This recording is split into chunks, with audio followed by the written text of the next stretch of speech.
नमस्कार, मैं तरुण Chopra going green से।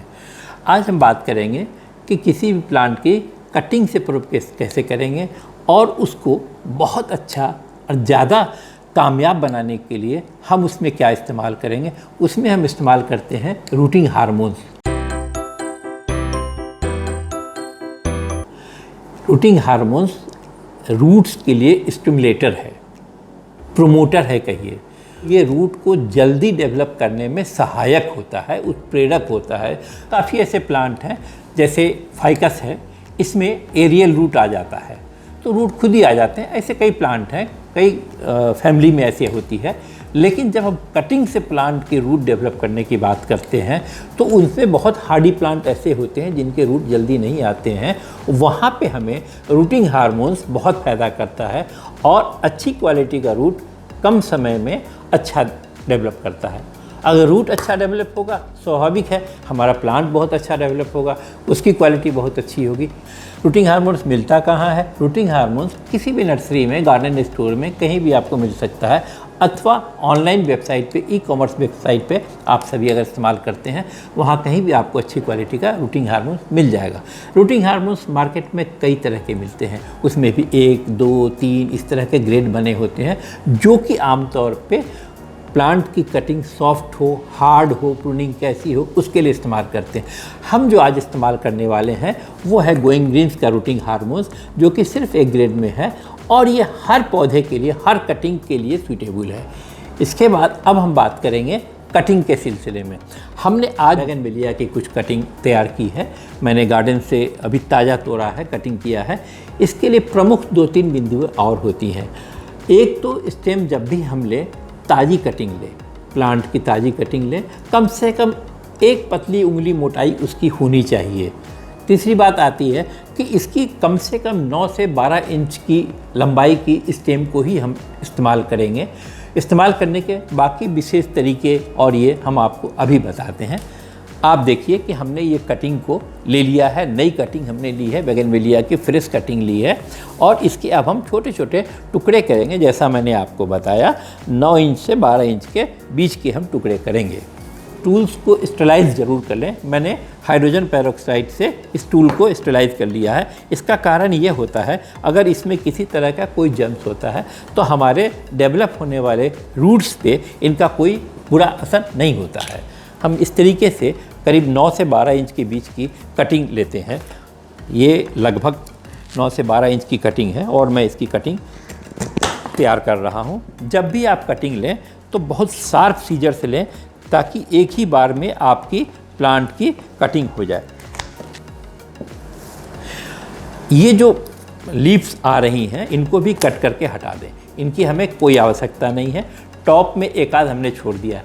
खासकर बोगनविलिया के कटिंग में इस बात का ज़रूर ध्यान रखें, इसमें बहुत नुकीले कांटे होते हैं, ये आपको चुभ सकते हैं।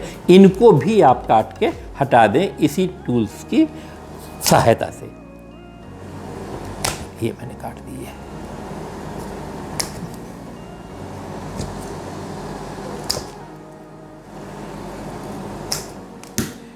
एक ये हमारा परफेक्ट तैयार हो गया है लगाने के लिए, रूट डेवलप करने के लिए। इसी तरीके से हम और भी कटिंग कर लेते हैं।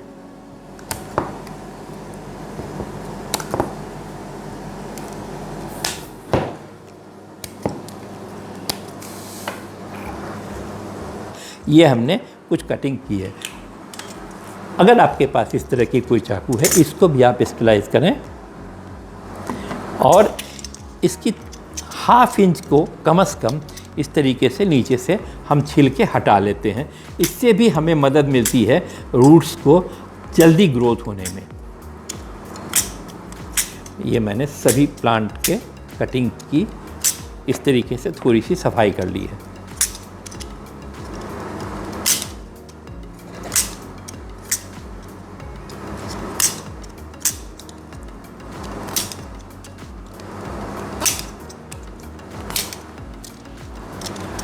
तो इस तरीके से मैंने सारी कटिंग्स को, जैसे मैंने आपको बताया था, लगभग आधा इंच के लगभग ऊपर का इसकी चमड़ी को उतार दिया है। कवर जो इसमें है ऊपर में, इसको मैं उतार दिया हूँ।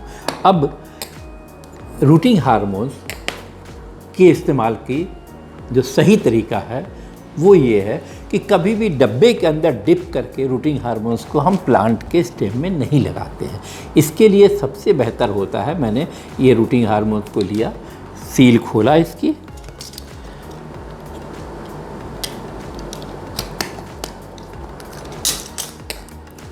और अपने आज के ज़रूरत के मुताबिक, हमें आज की ज़रूरत में कितना है उतना ही लगभग रूटिंग हार्मोन्स को हम किसी साफ़ बर्तन में निकाल लेंगे। मुझे लगता है कि आज मेरा काम इतनी रूटिंग हार्मोन से हो जाएगा। अब मैंने इसको फिर से उसी तरीके से बंद करके अगले दिन के लिए रख लिया। ये मैंने आज की आवश्यकता अनुसार जितना हमें ज़रूरत था, मैंने रूटिंग हार्मोन्स एक अलग साफ़ प्लेट में निकाल लिया है। इसी तरीके से आप रूटिंग हार्मोन्स को जितना लगभग आपका आज इस्तेमाल होगा उतना निकाल लें। कभी भी इसके इस्तेमाल किए हुए रूटिंग हार्मोन्स जो हमें बच जाता है, इसको पुनः हम उस बर्तन में जिसमें रूटिंग हार्मोन्स डब्बे में हमको मिला है, इसमें हम उलट के नहीं रखेंगे आगे के लिए, क्योंकि जो भी हमारी कटिंग्स हमने तैयार की है, हो सकता है, संभावना है, अगर इसमें किसी भी तरीके के कोई जर्म्स होंगे हमारे टूल से आ जाए अथवा प्लांट के कटिंग में हैं, तो ये फिर लौट के हमारे डब्बे में चले जाएंगे, जो कि बाकी बचे हुए सारे रूटेक्स को ख़राब कर देंगे। अतः अनुरोध है, कभी भी इस्तेमाल किया हुआ रूटिंग हार्मोन्स इसमें न डालें डब्बे में। इसीलिए हमने आज के इस्तेमाल करने के लायक रूटिंग हार्मोन्स को अलग निकाल दिया है। मैंने डिप करने के लिए ये जो कटिंग मैंने ली है, इस कटिंग को हल्के से पानी में मैंने इस तरीके से भिगो लिया ताकि इस पर रूटिंग हार्मोन्स चिपक जाए। अब मैंने इस तरीके से इस पर चारों तरफ एक परत रूटिंग हार्मोन्स की लगा ली है। ये जो रूटिंग हार्मोन्स की एक परत लगी है, इसे हम लगभग 5-10 मिनट के लिए थोड़ा सा हल्का ड्राई होने के लिए यहाँ रख देते हैं। कहीं भी साफ़ सतह पर रखें। मैंने सारे सतह को साफ़ किया है। मैंने दूसरा कटिंग उठाया और इसको भी इसी तरीके से मैंने इसमें डिप कर लिया। इस तरीके से मैं सारे कटिंग को हल्के हल्के इसमें मैं डिप करता जाऊंगा और उसको मैं अलग रखता जाऊंगा। ये सही तरीका है रूटिंग हार्मोन्स के प्रयोग करने का। मैंने सारे ही कटिंग पे इस तरीके से रूटिंग हार्मोन्स लगा लिए हैं और लगभग 8-10 मिनट हो गए हैं इसको थोड़ा सा इसके अंदर रूटिंग हार्मोन्स के अंश को एब्जॉर्ब करने का। अब हम इनको पॉट में लगाते हैं। ये हमने पॉट में मिट्टी पहले से तैयार करके रखी है, जो भीगी हुई हल्का हल्का इसमें नमी है। इसकी मिट्टी में मैंने लगभग 50% गार्डन सॉइल लिया है और 50% में हमने मिलाया है रिवर सैंड, वर्मी कंपोस्ट और नीम की खाद। और ये नमी वाला हमने मिट्टी तैयार कर ली है, इस तरीके से नमी वाली मिट्टी। अब हम इसमें इसको कटिंग को लगाएंगे। मैंने लगभग बड़े साइज़ का पॉट लिया है, 10 इंच के लगभग का होगा, इसलिए एक पॉट में 3-3, 4-4 भी हम कटिंग लगा लेंगे, जिससे हम बाद में कटिंग में रूट आने के बाद इसे हम अलग अलग करेंगे।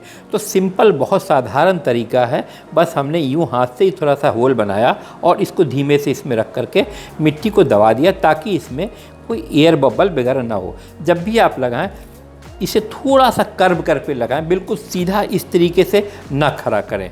ऐसे करने से अगर ऊपर से भी पानी कुछ आता है तो वो नहीं इसमें टिक पाता है। अब मैंने इसमें ये लगा दिया और एक पॉट में लगभग मैंने 3 लगाए हैं। लगभग 1.5 से 1 इंच 1.5 इंच के लगभग इसको मैंने मिट्टी में अंदर दबा दिया और इस तरीके से अब मैं सारे ही कटिंग को इस तरीके से इसमें लगा दूंगा। क्योंकि मिट्टी हमारी नरम है तो हाथ से ही छेद हो जाएगा और 3 प्लांट हम एक में लगा लेंगे।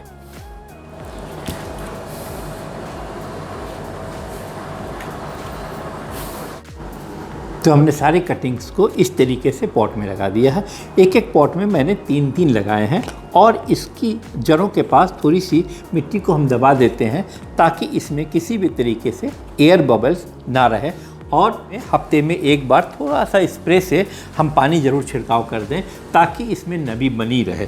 और एक काम हम कर सकते हैं जर्मिनेशन के लिए, इस तरीके से पॉलीथीन को भी हम इसके ऊपर कवर कर सकते हैं।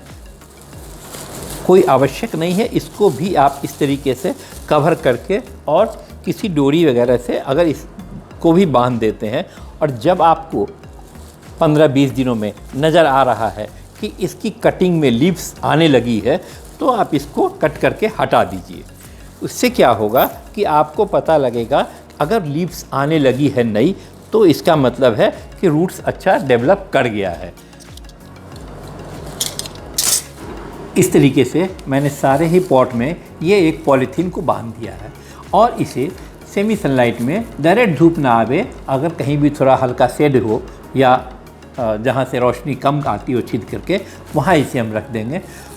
20 से 30 दिन के अंदर इसमें अच्छे रूट डेवलप हो जाएंगे और डंडियों में आपको नई पत्तियां नज़र आने लगेंगी। अगर आपको नई पत्तियां नज़र आती हैं तो इसको हम काट के पॉलीथीन को हटा देंगे और फिर इस प्लांट को हम एज ए नए प्लांट के तरीके से इस्तेमाल कर सकते हैं। उस समय आप चाहें तो ये चूँकि एक पॉट में हमने 3-3 लगाया है, इसको आप अलग अलग करके डिफरेंट पॉट में ज़मीन में लगा सकते हैं, जो कि बिल्कुल ही अच्छा ग्रोथ करेगा।